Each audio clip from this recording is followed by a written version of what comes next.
I'm Richard Clarke. I record these talks every day as a way to deepen my inquiry.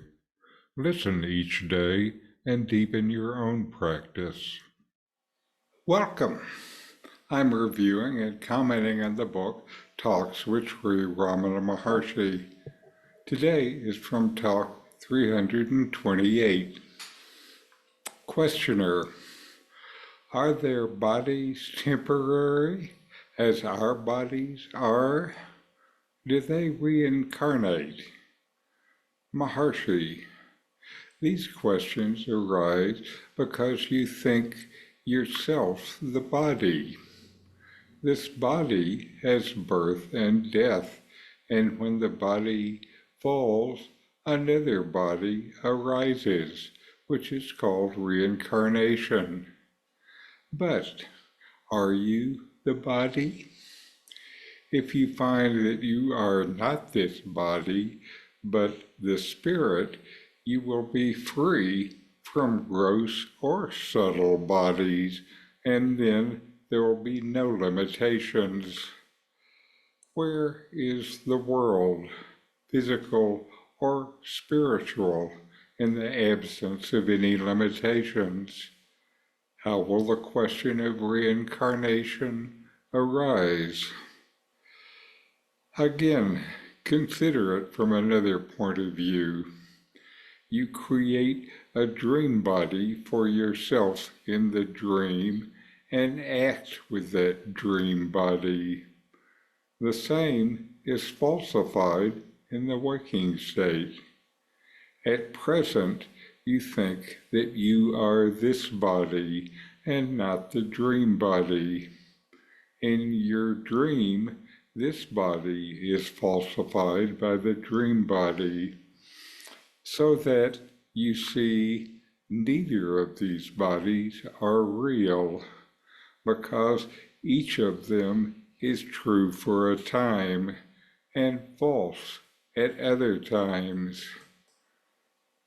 That which is real must be real forever. But you say, I.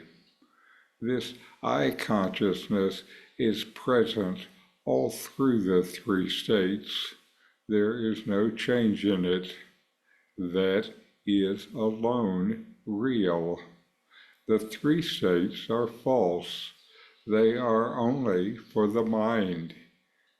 It is the mind which obstructs your vision of your true nature. Your true nature is that of infinite spirit. That was the case in your sleep. You note the limitations in the other two states. What is the difference due to? There was no mind in sleep, but it exists in the dream and the waking states. The feeling of limitation is the work of the mind. What is mind? Find it. If you search for it, it will vanish by itself, for it has no real existence. It is comprised of thoughts. It disappears with the cessation of thoughts. In this dialogue, Ramana Maharshi is guiding us to look beyond our identification with the physical body and recognize our true essence as eternal spirit, the self. Ramana begins by addressing the questioner's perspective, noting that the inquiry about bodies and reincarnation stems from the mistaken belief of identifying oneself with the physical body. He challenges this notion by asking, "But are you the body?" Ramana suggests that if you can see yourself as the spirit rather than the body, you'll transcend the limitations associated with physical and even subtle bodies. To illustrate this, Ramana uses the analogy of a dream. In a dream, you create and inhabit a dream body, fully engaging with it until the dream is over. Similarly, in the waking state, you identify with your physical body. But in both scenarios, these bodies are transient. They are ultimately false, unreal, because they are subject to change and disappearance. What is real always. You can use this in your own discrimination. One question to ask yourself is, did this change? Did it have a beginning, so will have an end? Is it more at one time and less at another? If the answer to any of these is yes, then it is not you. It is not real. You are the changeless and without beginning. You are the self. Ramana emphasizes that the true essence of I consciousness transcends these changing states. You transcend the three states. This sense of I remains constant across waking, dreaming, and deep sleep. Ramana says that your true nature is infinite spirit, which remains unchanged despite the fluctuations of the world. The limitations experienced in waking and dreaming states are attributed to the mind. Ramana explains that the feeling of limitation arises due to the presence of the mind, which is just a bundle of thoughts. All of these thoughts are organized around the first thought, the I thought.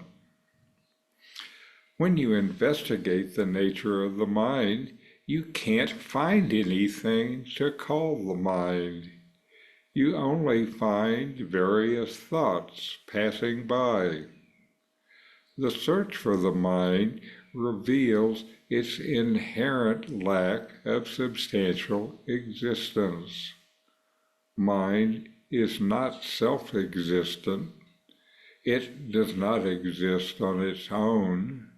Mind depends for its existence on the consciousness which you are. Ramana's teachings emphasize the importance of realizing the eternal nature of the self beyond the temporary manifestations of the physical and mental world. By understanding yourself as the unchanging spirit rather than the transient body and mind and ego, you free yourself. You can realize, know directly, the self as yourself, and attain liberation from the illusions of worldly existence. Ramana Maharshi invites you to shift your perspective from identifying with the perishable body-mind-ego complex to knowing your true identity as eternal spirit, the self. This shift in knowledge brings freedom from limitations and the realization of your innate, everlasting nature. So inquire, know yourself, and be always free and at peace. The book Who Am I with Comments is my take on these early teachings of Ramana Maharshi. It's available on Amazon, free to Kindle subscribers. A link is in the video notes. These videos bring Ramana's teachings into your direct experience. Click subscribe to see more. Click thumbs up to like, and send questions and start a dialogue with a comment